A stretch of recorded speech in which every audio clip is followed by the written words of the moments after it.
निर्मला सीतारमण ने पेश किया अंतरिम बजट, कहा ना बदला टैक्स स्लैब, ना बदली परंपरा। केंद्रीय वित्त मंत्री निर्मला सीतारमण ने की प्रेस कॉन्फ्रेंस, कहा यह चुनाव से ठीक पहले पेश किया गया अंतरिम बजट।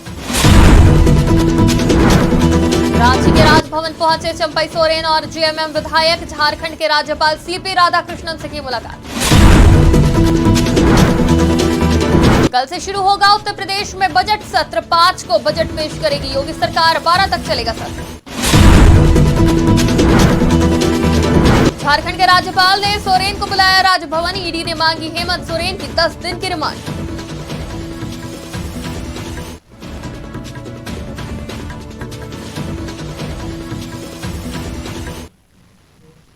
नमस्कार, आज की खबर में आपका स्वागत है। मैं हूं आपके साथ शिखा मेहरोत्रा। शुरुआत करते हैं आज की बड़ी खबरों की।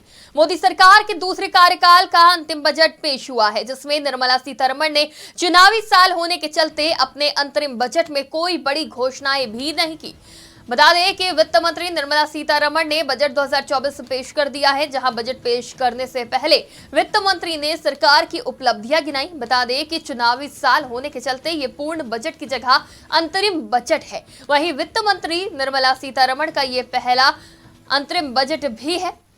सरकार ने बजट पेश करते हुए परंपरा को भी बनाए रखा है। दरअसल अंतरिम बजट पेश होने के कारण हमेशा की तरह कोई बड़े लोक लुभावन वादे नहीं किए गए और सरकार ने अपनी आगे की सोच को दर्शाया। Revised estimates of 2023-24. The revised estimate of the total receipts other than borrowings is 27.56 lakh crores of rupees, of which the tax receipts are 23.24 lakh crore rupees.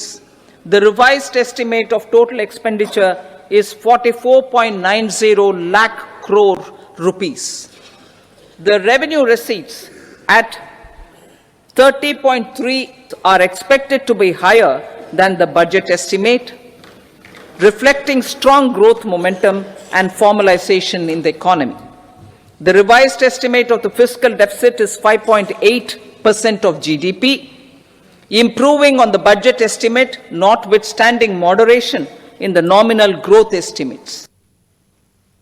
अंतरिम बजट 2024 पेश करने के बाद केंद्रीय वित्त मंत्री निर्मला सीतारमण ने प्रेस कॉन्फ्रेंस की, जहां केंद्रीय वित्त मंत्री निर्मला सीतारमण ने कहा कि ये चुनाव से ठीक पहले पेश किया गया अंतरिम बजट है। जीडीपी, शासन, विकास और प्रदर्शन शासन पर ये बजट उस स्थिति से बोलता है जहां हमने विकास किया है। हमने अर्थव्यवस्था को सही ढंग से प्रबंधित किया है, सही नीतियां और सही निर्णय, इसलिए यह सावधानी के साथ शासन है। I just want to give the overall perspective, so I'll take a bit longer than I desire. See, this is an interim budget presented just before the election, obviously. The 4 large things that I want to draw your attention to is GDP. You get the numbers, you see it and so on, but I want to bring in this dimension, that governance, development and performance. On all these 3 heads, I'd like to say what actually we have achieved, because that forms the backdrop. So on governance, this budget speaks from a position where we have delivered on development, we better manage the economy with correct intentions, correct policies and correct decisions. So it's a governance with care, conviction and confidence.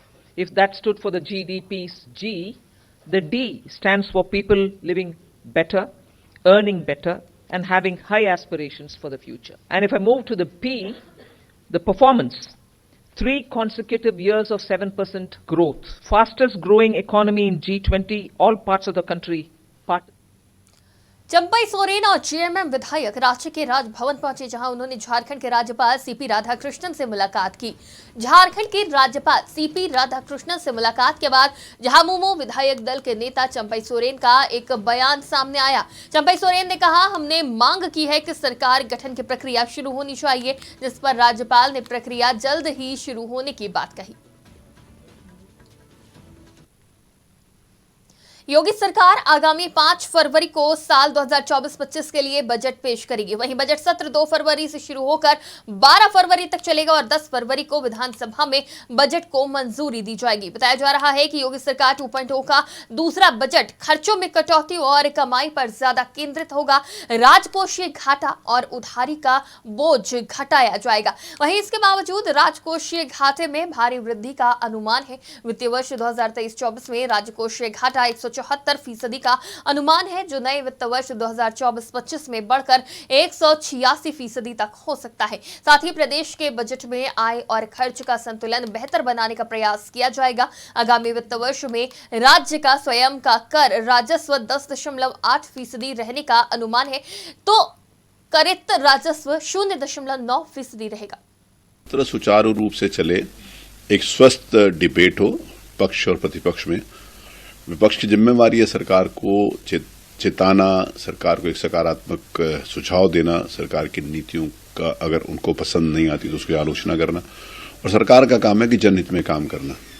तो दोनों तरफ से विगत 2 वर्षों से जिस प्रकार का विधानसभा में अपने परफॉर्मेंस दी जा रही है, सरकार ने जो अपनी योजनाएं बनाई हैं जनहित के जनता तक काम पहुंचाने का काम किया, सरकार के द्वारा बताया गया, और विपक्ष के द्वारा भी जिस प्रकार की सुझाव देने चाहिए थे वो दिए गए। इसकी एक संदेश और खुशबू पूरे देश में कि बजट सत्र है। बजट सत्र इस बात का होता है कि अगले साल का लेखा जोखा का पूरा हिसाब किताब, पूरा कैसे जनहित के अंतर्गत कौन से मद में, कौन से विभाग में, कौन सी योजनाएं जनता तक पहुंचाने का काम है, इसके ऊपर चर्चा होगी। तो बहुत महत्वपूर्ण सत्र है। मुझे विश्वास है कि ये सदन, विधानसभा का ये सत्र एक सकारात्मक चर्चा करेगा। जमीन घोटाले में गिरफ्तार हुए झारखंड के पूर्व सीएम हेमंत सोरेन को प्रवर्तन निर्देशालय की टीम ने कोर्ट में पेश किया, जहां ईडी ने सोरेन की 10 दिन की रिमांड मांगी है।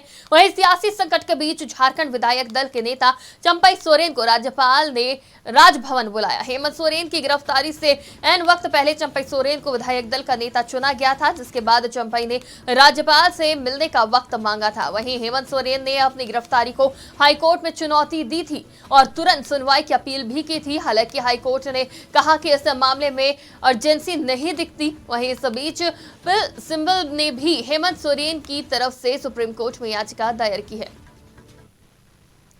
वाराणसी जिला जज कोर्ट की ओर से मुस्लिम पक्ष को बड़ा झटका लगा है। वहीं हिंदू पक्ष को व्यास जी तहखाने में पूजा का अधिकार दिया गया है। बता दें कि जिला जज ने अपने आदेश में वाराणसी जिला प्रशासन को आदेश दिया कि 7 दिनों के भीतर व्यास जी तहखाने में पूजा पाठ की व्यवस्था को पूरी तरह से बहाल किया जाए। वहीं कोर्ट के नियमित पूजा के आदेश जारी होने के साथ ही प्रशासनिक स्तर पर इसे खोलने की तैयारी शुरू की गई। इसके बाद मुस्लिम पक्ष एक्टिव हुआ और ज्ञानवापी मस्जिद की संचालक अंजुमन इत्तेजामिया मसाजिद सुप्रीम कोर्ट पहुंची, जहां उन्होंने ज्ञानवापी मस्जिद के व्यास जी तहखाने में पूजा को रोकने की मांग की। जिसके बाद मुस्लिम पक्ष की याचिका पर चीफ जस्टिस जीवाई चंद्रचूड़ ने सुनवाई की। उन्होंने मुस्लिम पक्ष की याचिका पर सुनवाई करते हुए तत्काल कोई राहत देने से इनकार कर दिया और मुस्लिम पक्ष को इलाहाबाद हाईकोर्ट में जाने का आदेश दिया।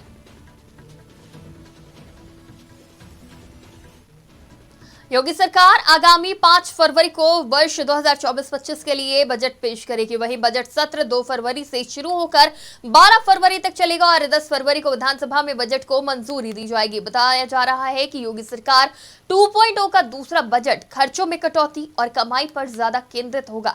राजकोषीय घाटा और उधारी का बोझ घटाया जाएगा।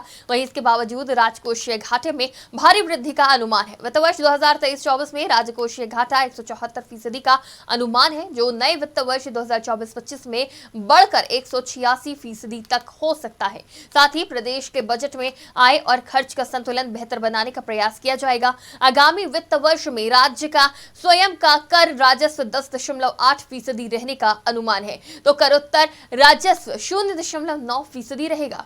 आदरणीय प्रधानमंत्री जी के मार्गदर्शन में लोकसभा में प्रस्तुत अंतरिम बजट विकसित और आत्मनिर्भर भारत के निर्माण को गति प्रदान करने वाला है। 140 करोड़ भारतीयों की आशाओं, आकांक्षाओं और अपेक्षाओं के अनुरूप विकासोन्मुख बजट प्रस्तुत करने के लिए माननीय वित्त मंत्री जी का हृदय से अभिनंदन। यह अंतरिम बजट गांव, गरीब, किसान, नौजवान व आधी आबादी से संबंधित समाज के हर वर्ग के सपने को पूरा करने की दिशा में महत्वपूर्ण सिद्ध होगा। महिला सशक्तिकरण के उद्देश्य से लखपति दीदी योजना के लक्ष्य को 2 करोड़ से बढ़ाकर 3 करोड़ किया गया है। आशा बहनों को भी आयुष्मान योजना के अंतर्गत लाने का निर्णय स्वागत योग्य है। आज की बड़ी खबरों में फिलहाल के लिए इतना ही। देश और दुनिया की तमाम खबरों के लिए देखते रहिए आज की खबर।